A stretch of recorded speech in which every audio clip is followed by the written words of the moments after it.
हाँ तो भाई, कैसे हैं आप सभी? अच्छे हैं सभी? चलिए, तो अपना चैप्टर नंबर 2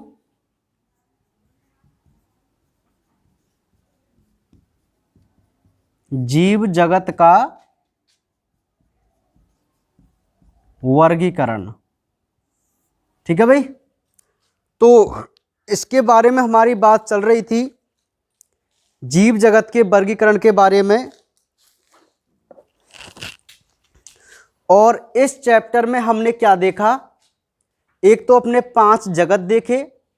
तो 5 जगत हम सभी को पता है कि भाई कौन कौन से होते हैं। उसके बाद हमने बात की अपने पहले जगत की, जिसको हम मोनेरा जगत बोल के चल रहे थे।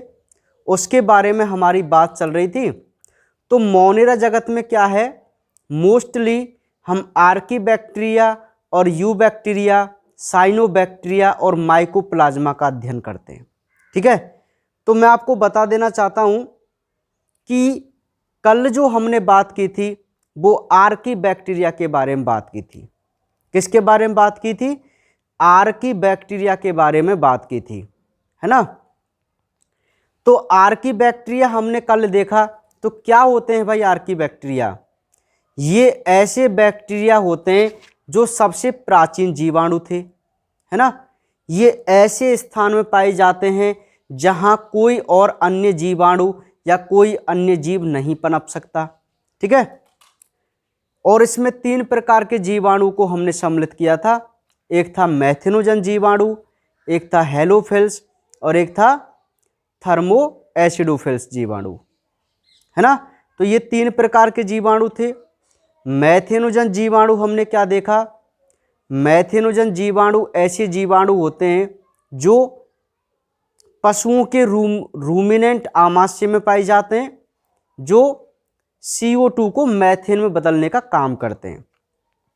हेलोफिल्स ऐसे होते हैं जो लवणीय जल में पाए जाते हैं, और थर्मो एसिडोफिल्स ऐसे होते हैं जो गर्म झरनों में पाए जाते हैं। समझ में आ गई मेरी बात? ठीक है, तो कल हमने यहां तक पढ़ा। अब हम नेक्स्ट बात करते हैं। एक हेडिंग लगा लीजिए आप,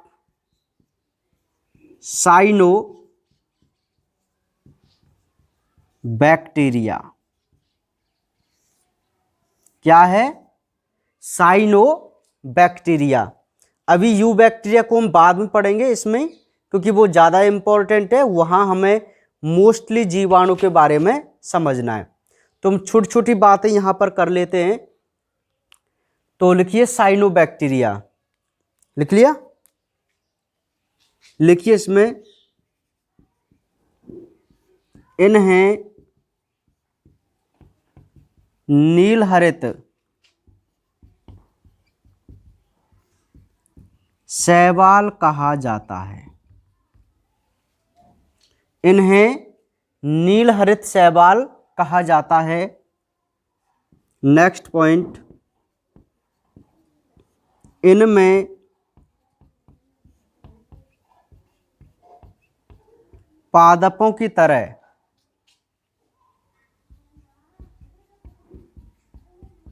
क्लोरोफिल ए होता है, जो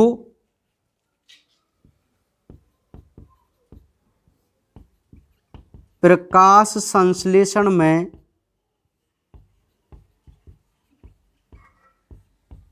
मदद करता है।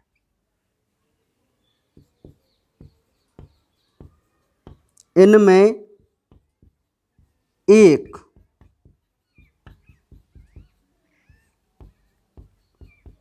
विशिष्ट प्रकार की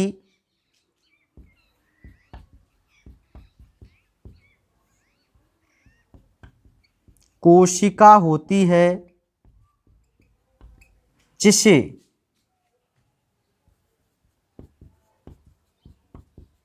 हेटेरोसिस्ट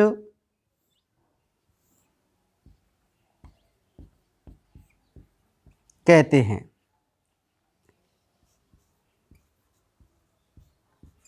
यह कोशिका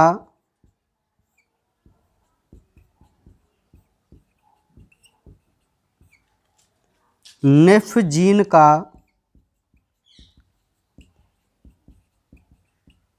संश्लेषण करती है जो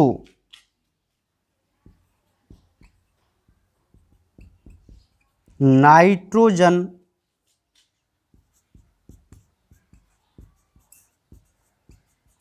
स्थिरीकरण में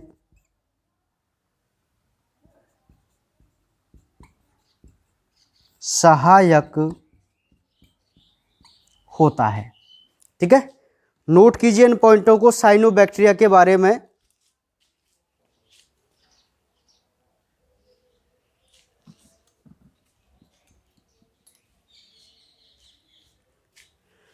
नाइट्रोजन स्थिरीकरण में मदद करते हैं ना।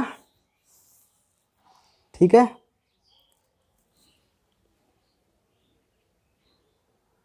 यहां पर इसका एग्जाम्पल भी लिख लीजिए, कोई दिक्कत वाली बात नहीं है, और तो कोई खास पॉइंट इनके बारे में नहीं है, है ना। तो यहां आप एग्जाम्पल भी लिख सकते हैं, नॉस्टॉक और एनाबीना, ये दो नील हरित शैवाल हैं साइनोबैक्टीरिया जिनको बोला जाता है। ठीक है भाई, नॉस्टॉक और एनाबीना।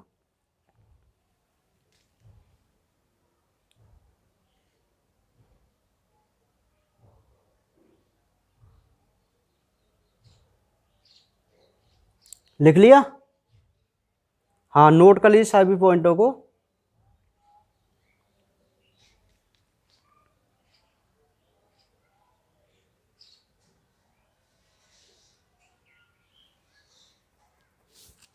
चलिए समझिए, अब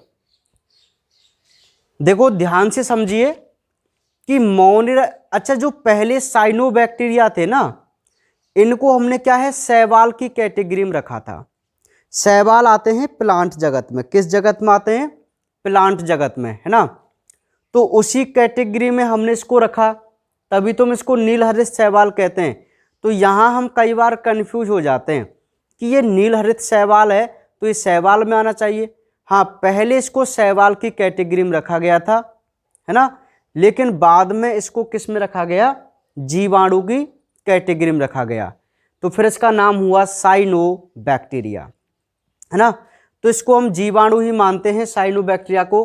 पहले ये शैवाल की कैटेगरी में थे, लेकिन प्रेजेंट में इनको बैक्टीरिया माना जाता है। अब ये साइनोबैक्टीरिया क्या चीज़ है मैं आपको बता दूं कि इनमें प्लांट की तरह क्लोरोफिल ए होता है। क्लोरोफिल अभी क्या है, आपको हर एक शब्द समझ के चलना पड़ेगा ना।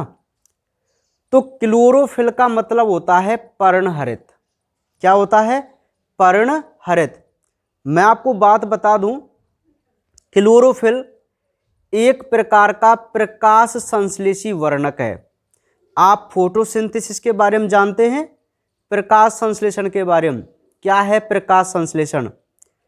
फोटोसिंथेसिस प्लांटों में पाई जाने वाली एक बहुत ही महत्वपूर्ण क्रिया होती है, जिससे वो अपना भोजन स्वयं बनाते हैं। प्लांटों को हम स्वयंपोषी बोलते हैं ना। क्यों बोलते हैं स्वयंपोषी? क्योंकि वो अपना भोजन स्वयं बना सकते हैं।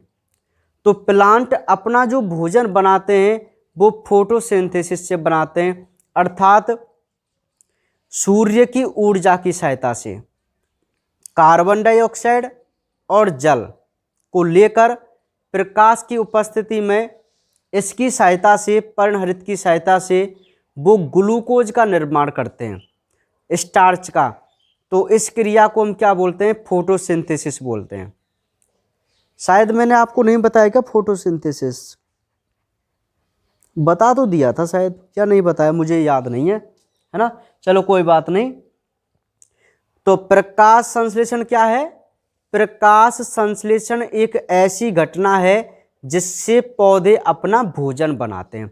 अब ये भोजन कैसे बनाते हैं, देखो, ये वायुमंडल से तो लेते हैं कार्बन डाइऑक्साइड, भाई वायुमंडल में CO2 होती है ना, अच्छा, और मिट्टी से लेते हैं जल, जमीन से क्या लेते हैं, जल। प्रकाश की उपस्थिति होनी चाहिए, और सहायता करता है पर्णहरित, जिससे ये क्या बनाते हैं, मोस्ट वन ग्लूकोज बनाते हैं और ऑक्सीजन बनाते हैं। अभी मैं इसको समीकरण को संतुलित नहीं कर रहा हूँ, बैलेंस समीकरण आप मत मानो, मैं तो उसको ऐसे ही बना रहा हूँ, ठीक है। हाँ, ध्यान से समझिए, केवल आपको समझाने के लिए। वायुमंडल में कार्बन डाइऑक्साइड होती है कि नहीं होती, होती है ना।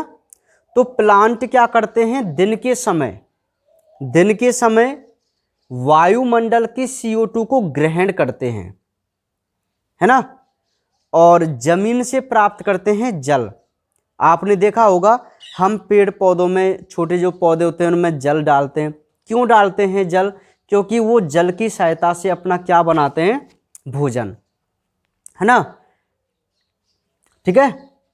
तो वायुमंडल से कार्बन डाइऑक्साइड वो लेते हैं और उस कार्बन डाइऑक्साइड और जल की सहायता से सूर्य का प्रकाश होना जरूरी है, और जो इन पत्तियों के अंदर जो ये क्लोरोफिल होता है, इसकी वजह से प्लांट इन दोनों पदार्थों को किस में बदल देते हैं, ग्लूकोज और ऑक्सीजन में। तो ग्लूकोज तो इनका हो जाता है भोजन, और जो ऑक्सीजन होता है उसे वो हमारे लिए त्याग देते हैं, और उस ऑक्सीजन को हम प्राप्त करते हैं, ठीक है। तभी तो ये कहा जाता है कि भाई यदि पृथ्वी पर पौधे कम होंगे तो प्रदूषण बढ़ेगा। क्यों बढ़ेगा, क्योंकि ये अपने भोजन बनाने के लिए किस चीज़ का प्रयोग करते हैं, कार्बन डाइऑक्साइड का, और ये जो CO2 है वो एक प्रदूषणकारी गैस होती है ना। तो यदि पौधे ज़्यादा होंगे तो CO2 को वो उपयोग में लेते रहेंगे, तो CO2 की जो मात्रा है वो हमारे एनवायरनमेंट में ज़्यादा नहीं होगी। और यदि पेड़ पौधे कटते चले गए, कम हो गए, तो आप खुद अंदाज लगा सकते हैं कि CO2 की मात्रा यहाँ बढ़ेगी कि नहीं बढ़ेगी। और इसके बढ़ने से ही ग्लोबल वार्मिंग जैसी घटनाएं आजकल देखने को मिल रही हैं, ग्रीन हाउस इफेक्ट मतलब ऐसे, ठीक है भाई। हाँ, तो प्लांट हमारे लिए तभी बहुत ज़्यादा उपयोगी हैं भाई, है ना। ऑक्सीजन भी देते हैं जिसे हम प्राणदायी वायु बोलते हैं ना। तो ये होता है फोटोसिंथेसिस। तो हमारे जो साइनोबैक्टीरिया हैं उनमें भी क्लोरोफिल होता है, जो कई बार क्या करते हैं, फोटोसिंथेसिस की घटना शो करते हैं और अपना भोजन स्वयं बनाते हैं, ठीक है। अब नेक्स्ट पॉइंट ये भी बहुत इंपॉर्टेंट है कि साइनोबैक्टीरिया जो होते हैं उनके पास एक विशेष प्रकार की कोशिका होती है, और उस कोशिका को बोला जाता है हेटेरोसिस्ट कोशिका। अब ये दो बहुत इंपॉर्टेंट क्वेश्चन, एक क्वेश्चन है और लाइन है। साइनोबैक्टीरिया के पास और एक जीवाणु का आपने नाम सुना होगा, राइजोबियम जीवाणु, सुना है राइजोबियम जीवाणु। ये वही जीवाणु है जो दलहन पादपों की जड़ों में पाया जाता है और नाइट्रोजन स्थिरीकरण का काम करता है। शायद आपने 9th क्लास में पढ़ा होगा, है ना। तो देखिए, तो इसमें भी वही कोशिका होती है जिसको हेटेरोसिस्ट कहते हैं। हेटेरोसिस्ट कोशिका क्या करती है, एक जीन बनाती है और उस जीन का नाम होता है निफ जीन। और ये जो निफ जीन है वो एक एंजाइम बनाता है, नाइट्रोजिनेज एंजाइम, और उसी एंजाइम की सहायता से ये जो साइनोबैक्टीरिया होते हैं वो वायुमंडल की नाइट्रोजन को जमीन में फिक्स कर देते हैं, यानी कि उसको स्थिरीकृत करते हैं। तो नाइट्रोजन के स्थिरीकरण में साइनोबैक्टीरिया का अहम रोल होता है। ये कार्य आपको इसको याद रखना है कि साइनोबैक्टीरिया का मोस्ट फंक्शन हमारे लिए क्या है, तो वो है नाइट्रोजन का स्थिरीकरण करना। अब ये कैसे नाइट्रोजन को फिक्स कर पाता है, इसके पास एक सेल है जिसको हेटेरोसिस्ट बोलेंगे, और हेटेरोसिस्ट जो है एक निफ जीन बनाती है जो नाइट्रोजन संश्लेषण का नाइट्रोजन स्थिरीकरण का काम करती है।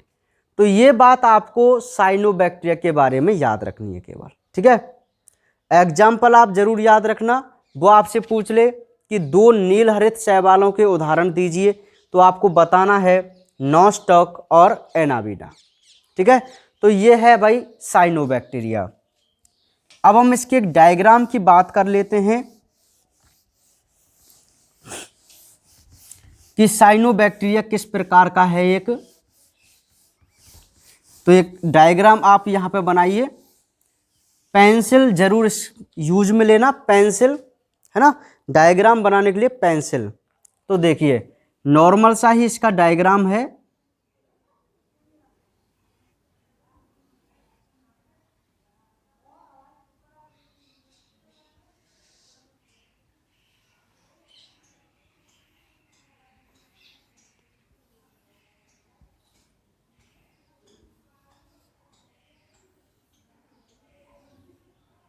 ठीक है, ये इस प्रकार का।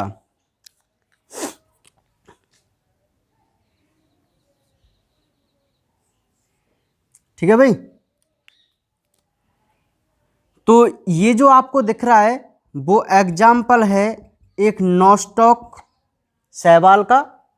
यहां चित्र के नीचे आप लिख लेना नॉस्टॉक, है ना। ये नॉस्टॉक जो साइनोबैक्टीरिया है उसका एक डायग्राम है। इसमें आपको बता दूं,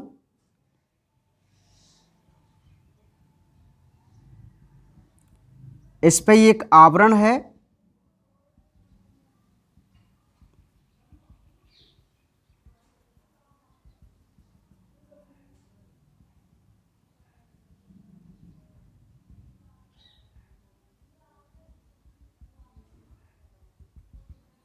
ये आवरण है इसके ऊपर भाई।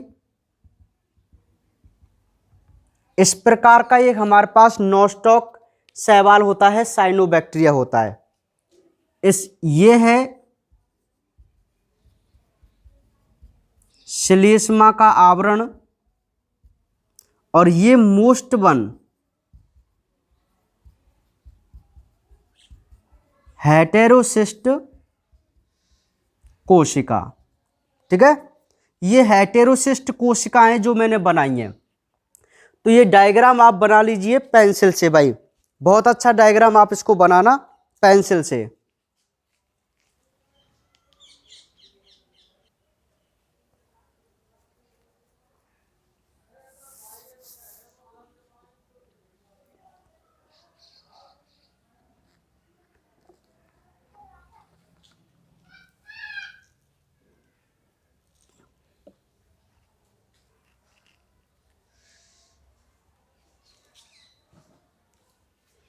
बना लो, है ना। बीच बीच में चाहे तो ऐसे भी आप कर देना डॉट डॉट डॉट, ऐसे और अच्छा बन जाएगा मतलब।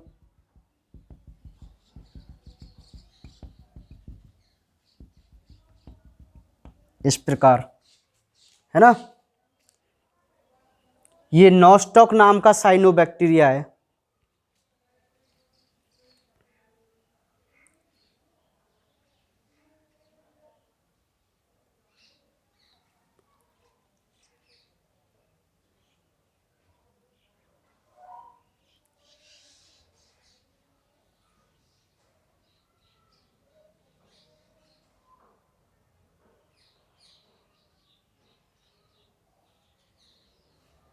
बना लिया,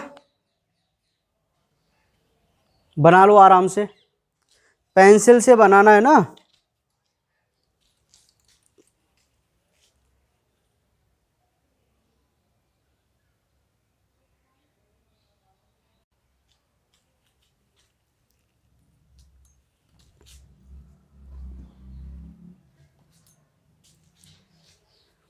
ठीक है भाई, बना लिया होगा सभी ने अब तक तो, है। चलिए,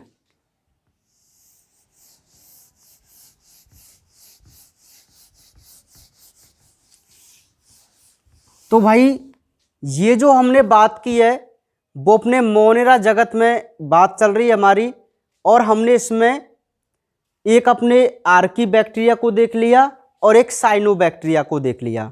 ठीक है, अब तीसरा है जो सबसे ज्यादा इंपॉर्टेंट है, यू बैक्टीरिया। क्या बोलते हैं इसको? You bacteria. ये सभी इंग्लिश नेम ही चल रहे हैं ना, इंग्लिश नेम ही है यू बैक्टीरिया। तो यू बैक्टीरिया में लिखो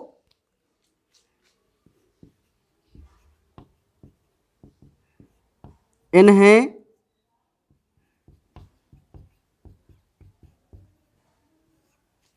वास्तविक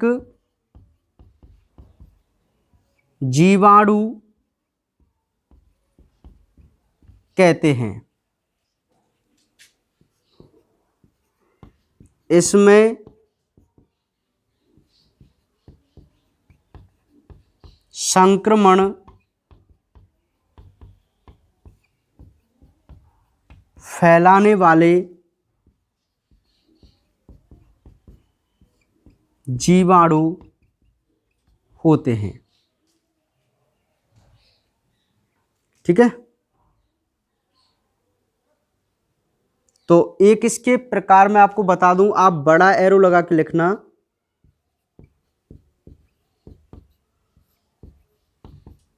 आकार के आधार पर ये 4 प्रकार के हैं। ये एनसीईआरटी के अकॉर्डिंग 4 प्रकार के चल रहे हैं ना, आरबीएसई में और इसको डिवाइड किया गया था। 4 प्रकार के हैं। नंबर 1 कोकस, जिसको गोलाकार बोला जाता है। सेकंड है बैसिलस, जिसको छड़ाकार बोला जाता है।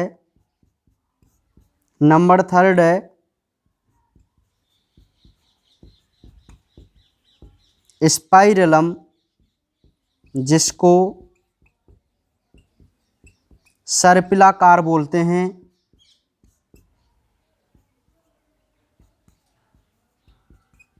विब्रियो, जिनको कौमाकार बोलते हैं। ठीक है, नोट कीजिए। ये बहुत इंपॉर्टेंट और काम की बात, या मैं कहूं मोस्ट टॉपिक अब आपके सामने चल रहा है।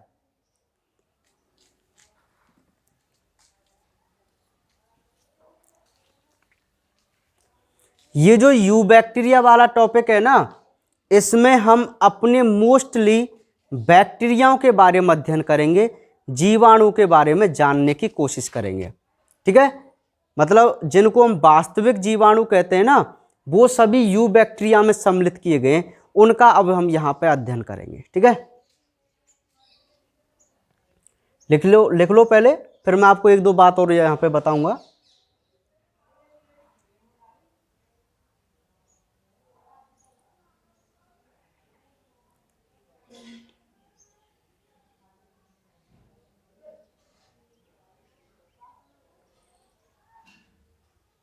लिख लिया?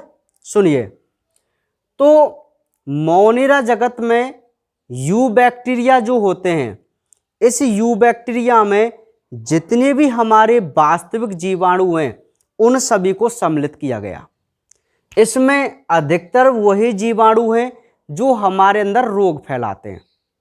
जो जीवाणु हम पढ़ते आए ना, आपने पढ़ा होगा कुछ जीवाणु के नाम, जैसे साल्मोनेला टाइफी है ना, विब्रियो कोलेरा है, नहीं पढ़ा? बैसिलस जीवाणु नहीं पढ़ेगे? ये नाम तो सुना होगा। मतलब डिप्लोकोकस न्यूमोनी, क्लोस्ट्रिडियम टिटेनी, जो हमारे अंदर रोग फैलाते हैं। ट्यूबरक्लोसिस, जो टीबी फैलाता है ना, ऐसी डिजीज वाले जीवाणु। तो वो सभी जीवाणु किस वर्ग में सम्मिलित किए गए हैं? यू बैक्टीरिया में। ठीक है, तो इसमें वास्तविक जीवाणु आते हैं।